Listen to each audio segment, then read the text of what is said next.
Assalamualaikum. My name is Sania Rafiq. I am here to teach you chemistry.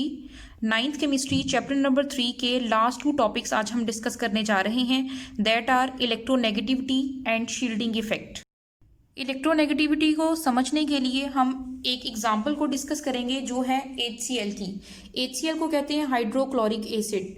अब HCl कैसे बनता है इसको हम समझेंगे कि हाइड्रोजन है और इसमें क्लोरीन का एटम है। ये 2 एटम मौजूद हैं हाइड्रोक्लोरिक एसिड में। हाइड्रोजन में एक इलेक्ट्रॉन मौजूद होता है तो इसके आउटरमोस्ट शेल में एक ही इलेक्ट्रॉन आएगा, जबकि क्लोरीन के एटम में 17 इलेक्ट्रॉन मौजूद होते हैं। पहले शेल में 2, दूसरे में 8 और तीसरे में 7 इलेक्ट्रॉन्स हैं। यानी इसके वैलेंस शेल या आउटरमोस्ट शेल में 7 इलेक्ट्रॉन हैं जो हमने यहाँ पे ड्रॉ कर लिए हैं। अब क्योंकि हाइड्रोजन का पहला शेल है तो ये डुप्लेट रूल को फॉलो करेगा और इसका थर्ड शेल है तो ये अपने ऑक्टेट रूल को फॉलो करेगा और उसके थ्रू ये दोनों अपने आप को स्टेबल करने की कोशिश करेंगे। हाइड्रोजन को एक इलेक्ट्रॉन की ज़रूरत है अपना डुप्लेट कंप्लीट करने के लिए, तो क्लोरीन को अपना ऑक्टेट कंप्लीट करने के लिए भी एक इलेक्ट्रॉन की ज़रूरत है। दोनों को एक एक इलेक्ट्रॉन की ज़रूरत है तो ये क्या करेंगे, आपस में शेयरिंग कर लेंगे, यानी इनमें म्यूचुअल शेयरिंग हो रही है। हाइड्रोजन भी एक इलेक्ट्रॉन शेयर कर रहा है और क्लोरीन भी एक इलेक्ट्रॉन को शेयर कर रहा है, तो इनमें म्यूचुअल शेयरिंग की वजह से कोवेलेंट बॉन्ड बन रहा है। हम ये कह सकते हैं कि बेसिकली जो कोवलेंट बॉन्ड है it is the pair of electron which is shared between 2 atoms. 2 atoms के दरमियान में ये जो पेयर मौजूद है ये शेयर्ड पेयर है, इसको हम कोवलेंट बॉन्ड कंसीडर करते हैं। अब होगा क्या कि इस एटम की कोशिश होगी कि ये 2 इलेक्ट्रॉन मेरे पास आ जाएं और इस एटम की कोशिश होगी कि ये 2 इलेक्ट्रॉन मेरे पास आ जाएं। तो क्योंकि इसका साइज ज़्यादा है तो ये क्या करेगा, दोनों इलेक्ट्रॉन को ज़्यादा फोर्स से अपनी तरफ अट्रैक्ट करेगा। तो इससे क्या होगा कि ये शेयर्ड पेयर इसकी तरफ मूव कर जाएगा। ये पूरी तरह से उसको ले तो नहीं सकता, लेकिन शेयर्ड पेयर ज़्यादा इसकी तरफ आ जाएगा और इसकी तरफ से शेयर्ड पेयर का डिस्टेंस ज़्यादा हो जाएगा। तो उसकी वजह से क्लोरीन पे एक पार्शियल नेगेटिव चार्ज डेवलप हो जाएगा और हाइड्रोजन पे पार्शियल पॉजिटिव चार्ज डेवलप हो जाएगा। क्लोरीन पे पार्शियल नेगेटिव चार्ज और हाइड्रोजन पे पार्शियल पॉजिटिव चार्ज डेवलप हो जाएगा। तो इस तरह से हम इलेक्ट्रोनेगेटिविटी को डिस्क्राइब कर सकते हैं, the ability of an atom to attract the shared pair of electron towards itself in a molecule is called electronegativity.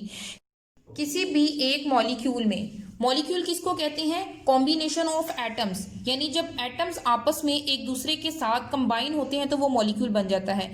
किसी भी मॉलिक्यूल में मौजूद जो शेयर्ड पेयर है उसमें से किसी भी एटम की उसको अपनी तरफ ज़्यादा अट्रैक्ट करने की एबिलिटी को क्या कहते हैं, इलेक्ट्रोनेगेटिविटी। फिर हम इसकी डेफिनेशन को पढ़ते हैं, the ability of an atom, किसी भी एटम की ability to attract the shared pair of electron, उसमें मौजूद जो शेयर्ड पेयर है उसको अट्रैक्ट करने की towards itself in a molecule, molecule में अपनी तरफ अट्रैक्ट करने की जो एबिलिटी है उसको क्या कहते हैं, इलेक्ट्रोनेगेटिविटी कहते हैं।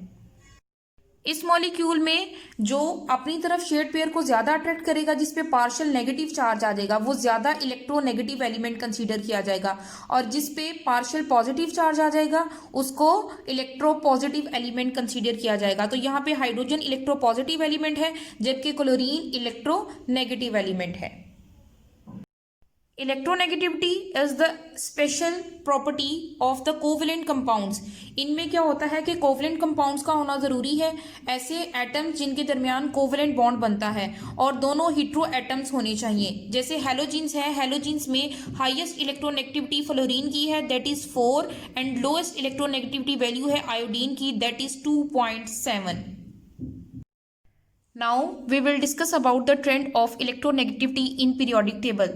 The trend of electronegativity is the same as the ionization energy and electron affinity. Electronegativity from left to right in a period increases, और इसकी रीज़न क्या है, atomic number increases regularly, number of electron increases in the same shell, number of shells are constant, electrostatic force of nucleus on the valence shell become more, and size of atom reduces. जैसे ही atom का size reduce होता है उसकी electrostatic force of attraction ज़्यादा होती है, तो जितना वो शेयर्ड पेयर को अपनी तरफ अट्रैक्ट करता है उतनी ही उसकी इलेक्ट्रोनेगेटिविटी की वैल्यू ज़्यादा हो जाती है। तो इलेक्ट्रोनेगेटिविटी की value left to right in a period increase करती है। जैसा कि आप देख सकते हैं पीरियोडिक टेबल के सेकंड पीरियड को, जिसके एलिमेंट हैं lithium, beryllium, boron, carbon, nitrogen, oxygen and fluorine. साथ में नियोन भी है, क्योंकि ये नोबल गैसेस है इसलिए हम इसको कंसीडर नहीं करेंगे। इनकी इलेक्ट्रोनेगेटिविटी की वैल्यू क्या है? लिथियम की 1 सबसे कम है, फिर beryllium 1.6, boron 2.0, carbon 2.6, nitrogen 3.0, oxygen 3.4 and fluorine 4। यानी लेफ्ट टू राइट जो वैल्यू है वो ज़्यादा हो रही है, और सबसे ज़्यादा वैल्यू किसकी है? फ्लोरीन की। Fluorine is the most electronegative element of the periodic table, जिसकी वैल्यू 4 है। Now the trend of electronegativity in a group, it generally decrease down a group।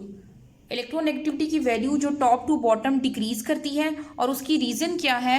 Because the size of atom increase, atom का size increase हो जाता है, atomic number increases, number of electron increases, number of shells also increases and the electrostatic force of nucleus on the valence shell become less। लेकिन size के ज़्यादा होने की वजह से जो इलेक्ट्रोस्टैटिक फोर्स ऑफ अट्रैक्शन है न्यूक्लियस की वो कम हो जाती है, जिसकी वजह से उसकी इलेक्ट्रोनेगेटिविटी यानी शेयर्ड पेयर को अट्रैक्ट करने की कैपेबिलिटी भी कम हो जाती है और उसकी इलेक्ट्रोनेगेटिविटी वैल्यू कम हो जाती है। जैसे यहाँ पे आप देख सकते हैं 17 ग्रुप के जो मेंबर हैं इनको हैलोजीन कहा जाता है, इनको हैलोजीन फैमिली कहा जाता है।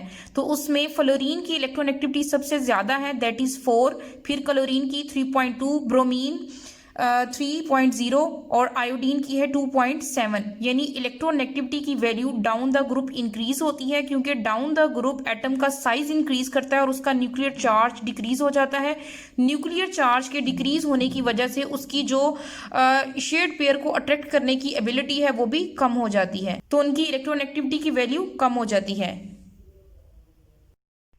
Next topic is shielding effect. Shielding effect क्या होता है ये हम समझते हैं इस एग्जांपल से, कि जैसे एक एटम है, उसके सेंटर में न्यूक्लियस है और साइडों पे शेल्स मौजूद होते हैं, और वो शेल एक से ज़्यादा हो सकते हैं।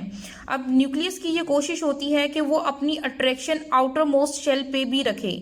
तो जो सेंटर वाले शेल्स होते हैं जिनमें इलेक्ट्रॉन रिवॉल्व कर रहे होते हैं, ये क्या करते हैं? न्यूक्लियस की अट्रैक्शन को आउटर मोस्ट शेल पे कम कर देते हैं। तो न्यूक्लियस की वो अट्रैक्शन जो आउटर मोस्ट शेल पे जितनी फील होनी चाहिए उतनी नहीं होती, उसको इफेक्टिव न्यूक्लियर चार्ज कहा जाता है। और सेंटर वाले जो शेल्स हैं उनकी वजह से आउटर मोस्ट शेल की जो अट्रैक्शन है न्यूक्लियस के साथ वो कम हो जाती है, उसको शील्डिंग इफेक्ट कहते हैं। अब हम देखते हैं इसको हम किस तरह से डिस्क्राइब कर सकते हैं। The electron present between the nucleus and outer most shell, outer most shell और न्यूक्लियस के दरमियान में जो शेल्स हैं उनमें मौजूद electron reduce the nuclear charge felt by the electron present in the outer most shell. तो आउटर मोस्ट शेल जो न्यूक्लियस का चार्ज महसूस जितना करना होता है उससे कम महसूस करते हैं, क्योंकि वो उनके दरमियान में डिस्टेंस कॉज करते हैं। As a result valence electron experience less nuclear charge than the actual charge, जिसकी वजह से वैलेंस इलेक्ट्रॉन्स पे जितना न्यूक्लियर चार्ज क्रिएट होना होता है उतना क्रिएट नहीं होता, बल्कि वो लेस हो जाता है। और वो जो लेस चार्ज है उसको कहते हैं effective nuclear charge, that is known as the effective nuclear charge. Next है शील्डिंग इफेक्ट। अब शील्डिंग इफेक्ट क्या होता है? The inner shell electrons screen और shield the force of attraction of nucleus felt by the valence shell electrons, this is known as the shielding effect. कि जो inner electrons होते हैं वो क्या करते हैं कि न्यूक्लियस की अट्रैक्शन को आउटर मोस्ट शेल से बहुत ज़्यादा दूर कर देते हैं, बहुत कम कर देते हैं। जो उसकी अट्रैक्शन कम हो जाती है वैलेंस शेल की न्यूक्लियस से, उसको हम कहते हैं शील्डिंग इफेक्ट। यानी ये क्या कर रहे हैं? शील्ड कर रहे हैं, दोनों को एक दूसरे से दूर कर रहे हैं। अब हमने बात करनी है इनके ट्रेंड के बारे में, कि ग्रुप में इनका ट्रेंड क्या होता है और पीरियड में शील्डिंग इफेक्ट का ट्रेंड क्या होता है। First of all the trend in group, it increases from top to bottom. Top to bottom shielding effect increase करता है क्योंकि top to bottom size of atom increase करता है।